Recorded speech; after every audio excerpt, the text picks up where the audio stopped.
Hi, I'm Joan Newton, and I'm a program manager for the British Council in South Africa. It's so nice to be here with you today in this digital space. For our contribution to this conference, we'd like to firstly air a video that we recorded in 2018 that describes the British Council and DBE's English language teaching or English First Additional Language work in South Africa. It was back in a time when we used to be able to go around and do training. And, over the 6 years or 7 years that we were rolling out training face to face, we visited every district in the country in some way or another through one of our English language partnership programs that we've done with DBE. So it's something that we are so proud of and also so privileged to have done, especially now when you think of how things are. I'd like to show you this video because I think it explains some of the work that we do, like the SciPelt SciSalt course and the Learn English audio project and teachers associations. But then I'd like to hop back on after and tell you how we've tried to adapt those for the current environment. And share that with you, and we'd really like any feedback from you as well. Okay, here is the video. Enjoy.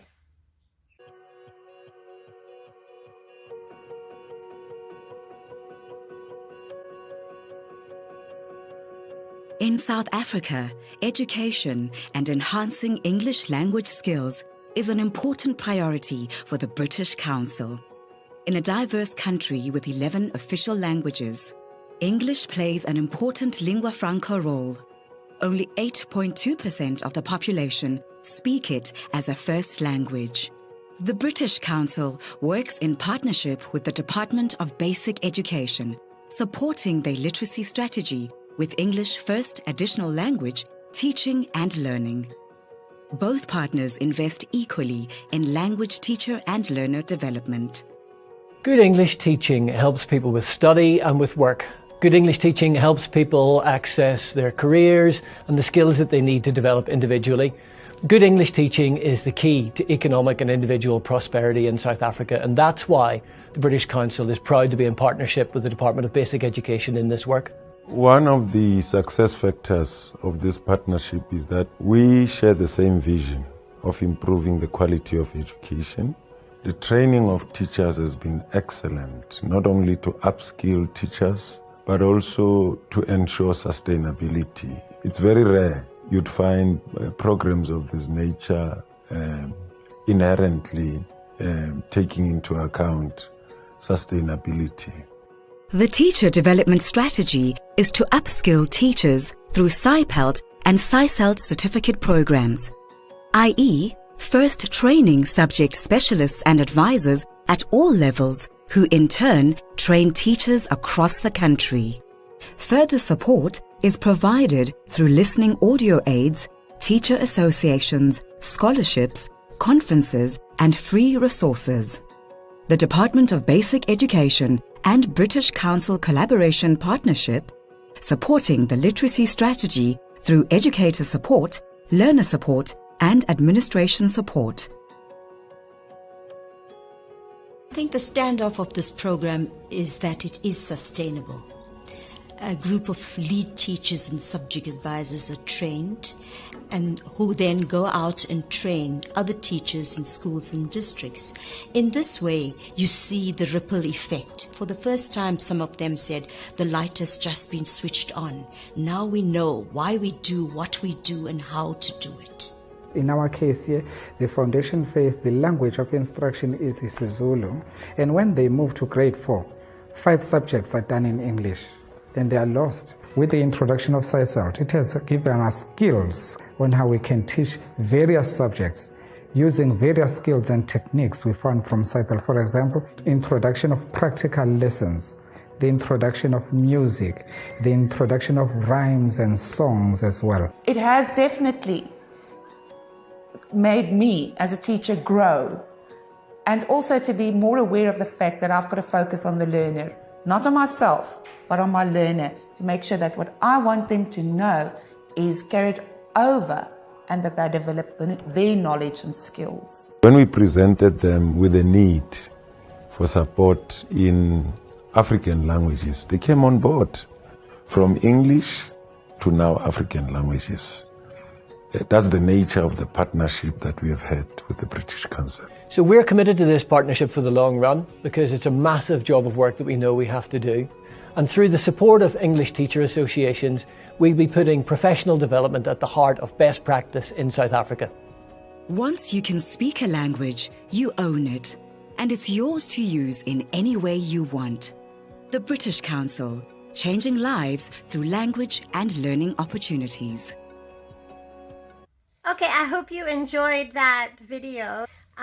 Now I'd like to talk a bit about how we have adapted our work because of the pandemic. So the first thing is the Learn English audio project.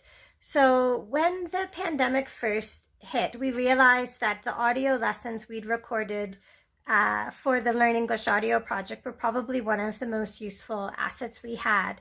So they're linked to the Rainbow workbooks for grade R to 4, and we have all 4 terms. So it's basically the Rainbow workbooks brought to life with songs and stories and chants and all of the language skills that young children need to develop their foundational English first editional language skills. So like other colleagues in the sector, we moved to WhatsApp, and we now have a service where we have uploaded the audio lessons, and we have 6,000 users in South Africa, but also neighboring countries as well, who are accessing the audio lessons.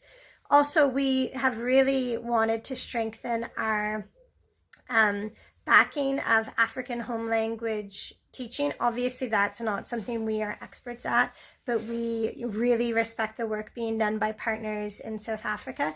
So for this and some other work we did last year, we're working with African Storybook Project. So we have taken their dual language readers, so African language and also English, and we've recorded audio of those stories.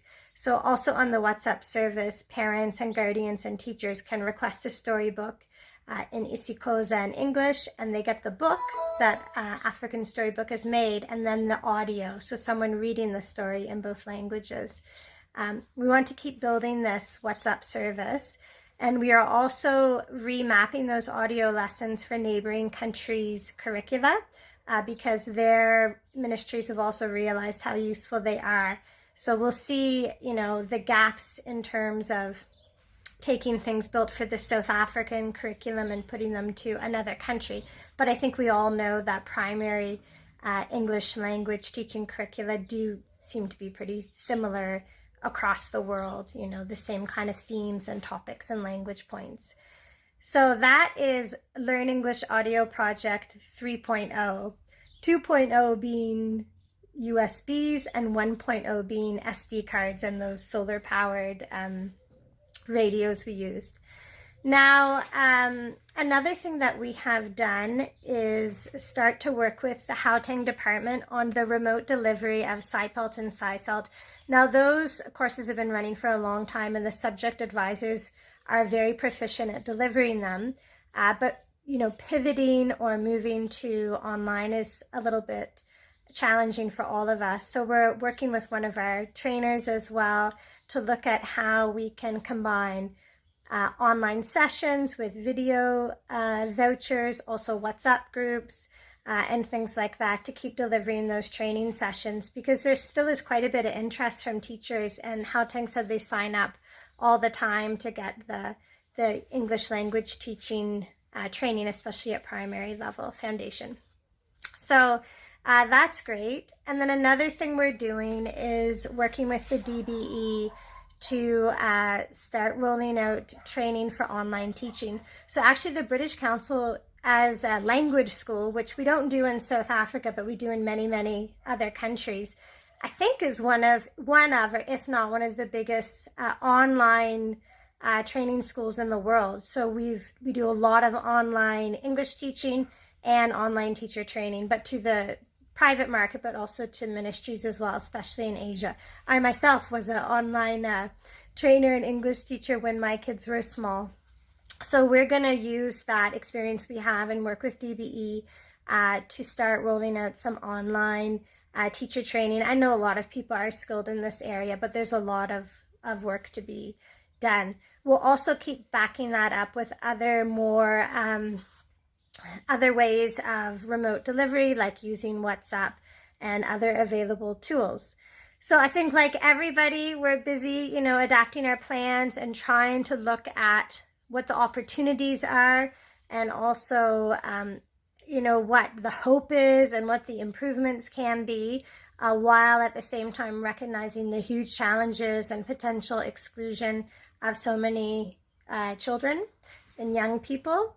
So that's what we've been up to. And we'd really like to hear from you. And it's really nice to be here with you today.